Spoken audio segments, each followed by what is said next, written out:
Bé, la von der Leyen ha demostrat amb aquestes declaracions que és una alfabeta energètica, perquè sabeu que no sap que no es pot omplir el dipòsit d'un cotxe amb energia nuclear. S'ha de posar gasolina o s'ha de posar petroli o d'altres, però en tot cas això seria possible si s'electrifiqués tot el transport, però això portaria molt de temps i la crisi energètica la tenim ara en aquests moments, no?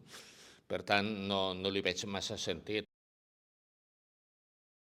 perquè a Europa, que jo sàpiga, només qui es planteja fer mini-reactors és Anglaterra, en principi. Això no vol dir que després això resulti i que s'extengui més endavant.